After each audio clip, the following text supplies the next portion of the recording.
Nasa elementary school si Mama Ray, who just turned 60, when he knew he's gay. At that time, he saw male varsity players and it triggered his desire of the male body. Kasi may mga naglalaro ng sipa sa labas ng elementary school. Napapatingin ako sa mga naglalaro ng sipa. Kasi siyempre, di ba, nakashort noon yung mga kalalakihang mga estudyante. Siyempre, maaaraw ka bilang ano. Hindi pa tabu pa lang kami noon, kaya hirap na hirap ako sa pagtatago ng aking kasarian. Mama Ray believes that gay men, in particular, need to act in certain ways to be acceptable. Pero hindi ko masyadong inilalabas yung pagiging gay sa kilos na kumikembot, na medyo bulgar yung aking galaw. Lakad ano pa rin ako, kung kasano yung mannerism ko ilakad, lalaki pa rin, oo. Pero sa pagiging banidosa sa muka, oo, inaamin ko, nagpa-foundation ako, nakikilay, kasi kailangan yun sa takbo ng pamumuhay natin ngayon eh. Mama Ray has 4 siblings. He is the second youngest. He thinks his family knows he's gay, but they don't talk about this. Parang ramdam lang nila, pero hindi direktang binubulgan nila sa salita na ikaw ay bakla, hindi ganun. Mama Ray is familiar with hiding. For instance, he is currently unemployed, which he hides from his family. Hindi ko pinapaalam sa mga kapatid ko na wala na akong trabaho dito sa Quezon City. Umuwi ako sa mga kapatid ko na nakabisa ko, nakasapatos, nakapantalon.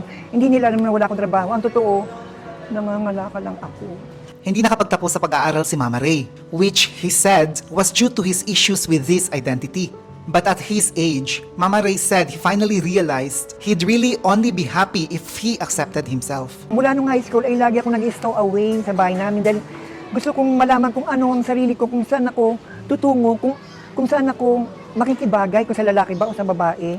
Ngayon nararamdaman kung ano ko talaga, doon ako mas masaya. Mama Ray believes in transactional love. Pag nagkajowa ka, araw-araw kang lalapitan. Uy, yosi naman tayo. Kapi naman tayo. Ayoko ng ganun. Gusto ko pling-pling lang. One night stand lang. For Mama Ray, it is only right that younger LGBTQIA+ people enjoy their youth, but they should also learn to be responsible. I-enjoy nyo lang yan na bata pa kayo. Dahil dumaan din ang lola nyo dyan eh. Pero ang masasabi ko lang sa inyo, unahin nyo muna ang responsibility sa sarili, sa kapatid, sa magulang at higit sa lahat, sa pamilya.